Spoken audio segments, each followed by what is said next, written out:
It's the 28th of December, 2024. I'm very glad to be a part of this thing, this Dhamma life.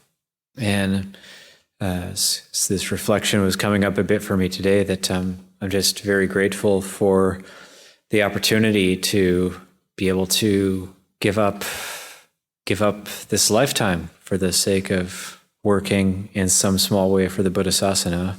So, and even though perhaps I haven't done that in the best way possible, or there's been mistakes and foibles, but it's all a learning process. And over time, learning has taken place. So it's I'm very glad to be a part of this and to continue to be a part of this.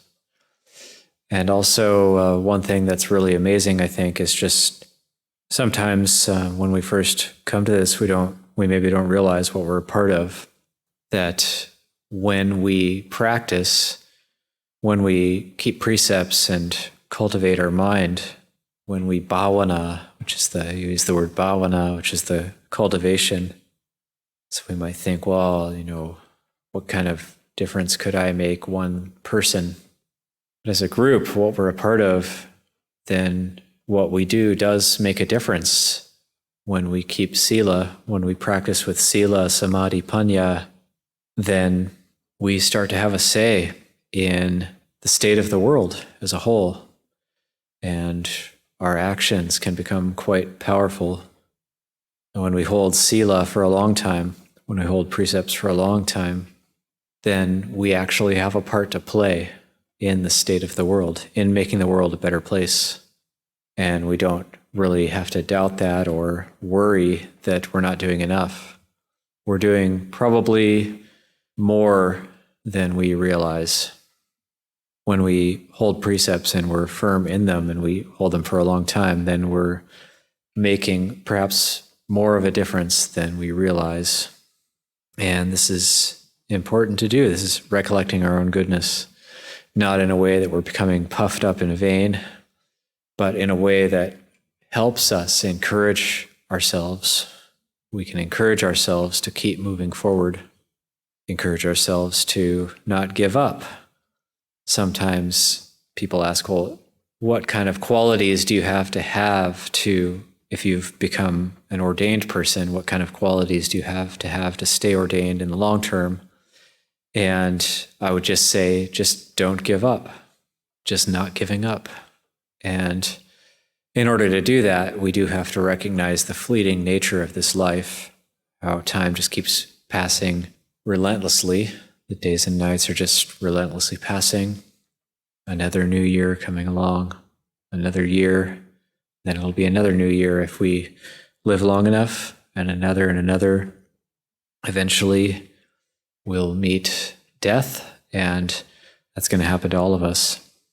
So when we recognize the fleeting nature of this existence, then we'll do what we can. It'll make it easier to not give up. We'll be more resolved to be able to relinquish the kind of banal sense pleasures that we have been pursuing. So make it easier to do something truly worthwhile and weighty and meaningful in the world. Because if we're just focused on ourselves and getting what pleasure we can for ourselves, that's going to go in the other direction. But if we're firm on our aim and we've developed a sense of perseverance, courageousness even in our practice, then we can be completely firm in our aim with the precepts and the meditation, the cultivation of panya, of discernment. It's very important to recollect our own goodness and to make much of it. So once we've established that, then we come back to just the day-to-day practice, anapanasati. And this is kind of a wonderful practice that we can come back to any time. And even if we're engaged or talking to people, we can still have those little drops of mindfulness and be recollecting the breath, and just to feel the breath coming in and out of the nose is enough, even for a moment. And it can be a way to center ourselves. It can be a way to stay in so the attention, the energy doesn't get too dispersed by going and grabbing onto things outside of ourselves. And when we do this on a regular basis, it doesn't just have to be during a period of retreat or during a more focused type of like a day-long meditation session. We don't necessarily have to do that, although those things can provide a very strong foundation for us. Then all we have to do is just, when we feel the breath, then that is minor establishment of mindfulness. Then we keep the mind even, and then we can use various practices to uplift the mind. Once the mind is even and neutral and in a very normal state, then we can use various reflections to encourage ourselves, inspire ourselves, recollecting the Buddha, recollecting the great meditation masters and practitioners of the past, such as Ajahn Mun and Ajahn Chah and many others. And that's Buddha Nusati and Sangha Nusati, or even recollecting, say, Saka Prain Devarat, Saka, the Lord of the Tavatimsa Devas. And that's one of the classes of devas that we actually recollect in the Dhammacakkappavattana Sutta, which we chanted this evening, is that the Tavatimsa devas rejoiced when they were one of the levels of devas that rejoiced. They are a sense sphere devas. So I think they're very much like humans, but in a more refined form. And they rejoiced at the exposition, at the revealing, the turning of the wheel of the Dhamma, the Dhammacakkappavattana. So that exposition on the Four Noble Truths and the Noble Eightfold Path, these devas rejoiced at it. They had a sense of wonder and awe at this. It's something they haven't realized for themselves, even in their refined state, in their state of great happiness that they experience as devatas. They still haven't realized this Four Noble Truths. So this is something that is great and unique to the Buddha's teaching, and incredibly basic, incredibly simple on the surface, the truth of suffering. There is suffering.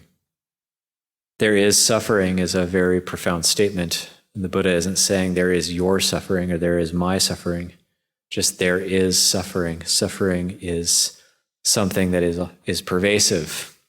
And anywhere we look, whether we look at ourselves or we look at others or we look at the world, there is suffering.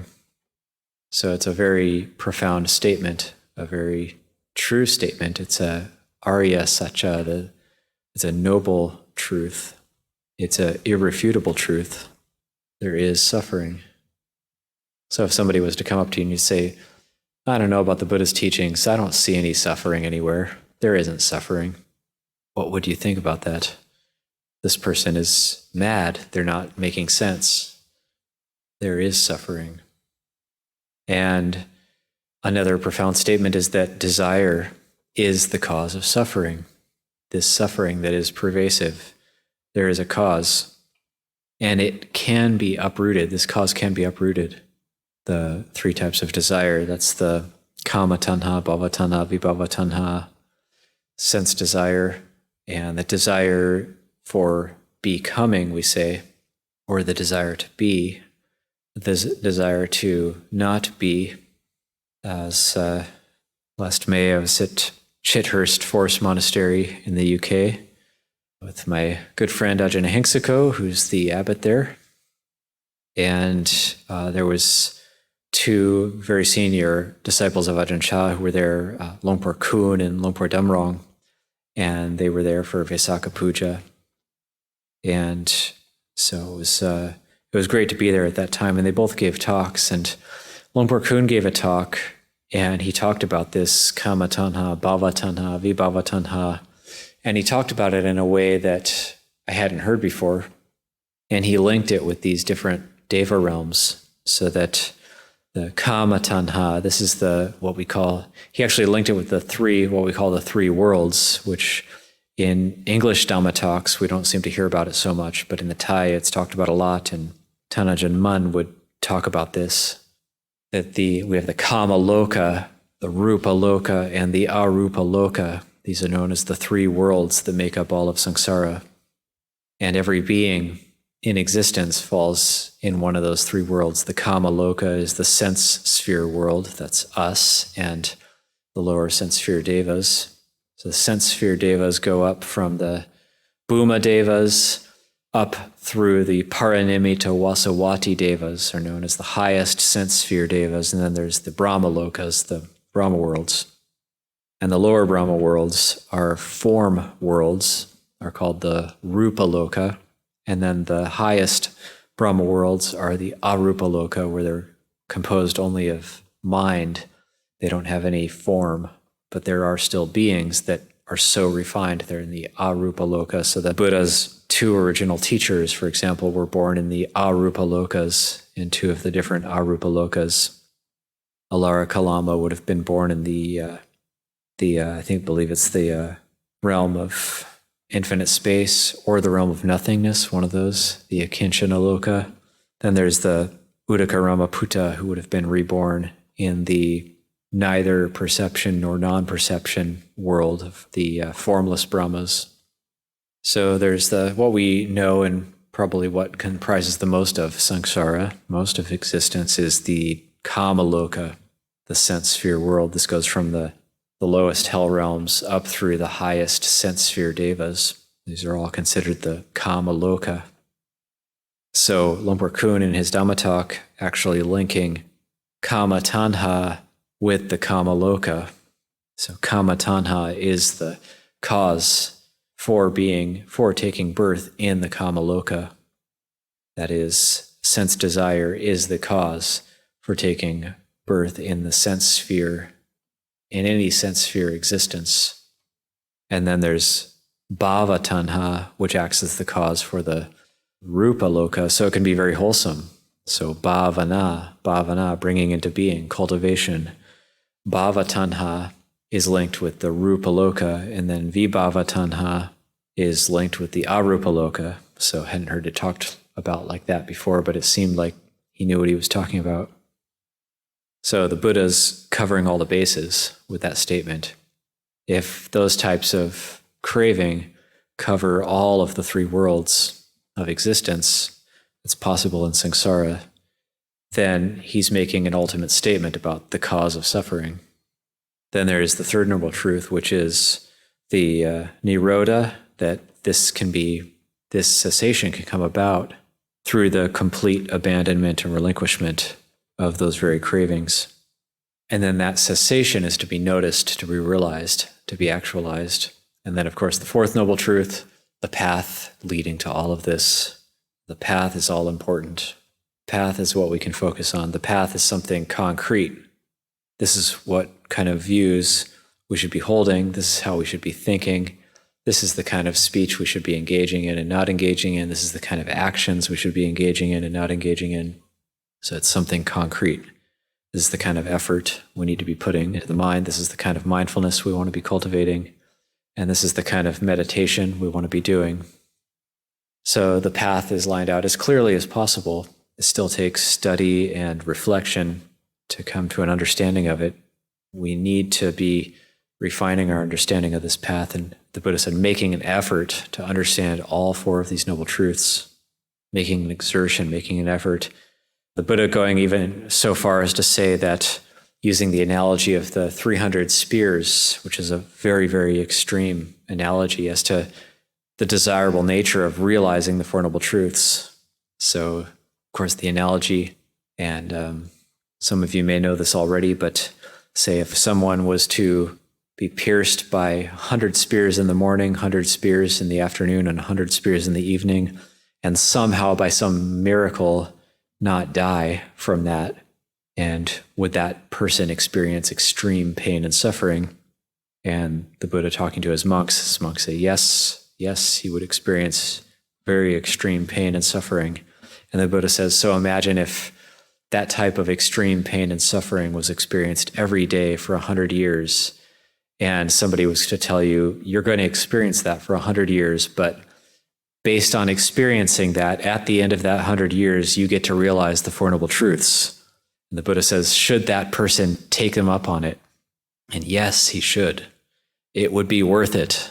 It would be worth it if by agreeing to that much pain and suffering, if by that extreme experience of feeling you were to realize the Four Noble Truths, you should do it. But that's not necessary. Being pierced with 300 spears every day for 100 years is not necessary. That type of pain and agony is not necessary for realizing the Four Noble Truths. But we do need to put forth some effort. We do need to put forth the requisite effort in order to get the mind to see these things. And the Dhamma is so apparent, it's always right in front of us, but the mind is hardwired to look away from it. It's like I'll always remember the first time going to see Chokyinima Rinpoche when I was a Anagarika, when Lopor Pasano took the community to go see him, and that he gave a teaching that I held with me since then, which was the reason we don't see the Dhamma isn't because it's too complex or we haven't done enough learning. The reason we don't see the Dhamma is because it's too close. It's too what we are. It's too apparent here and now. It's too vividly clear. We're always looking beyond it. We're always looking past it. Or I could even quote the monk Ajahn Bunkau, visited here in 2003. He was the first resident of the fallen pine kuti after it was built. And he said, we are the living Dhamma. That's one of the reasons we don't see it. We think the Dhamma is something we realize outside of ourselves, but actually we are the living Dhamma. The Dhamma is the truth of impermanence and anicca dukkha anatta is what we are. That is what makes up our being. That is the body and mind. That's what we need to see.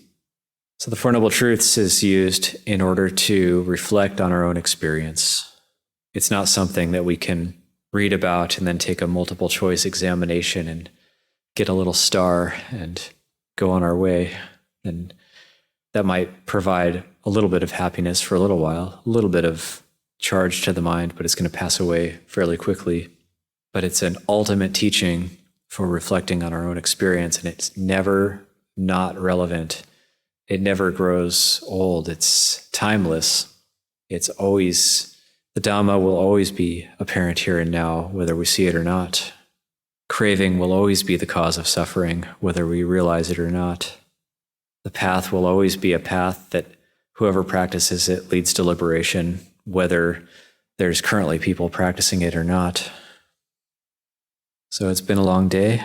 Let's all continue to make an effort at this, and I'll leave it at that for this evening.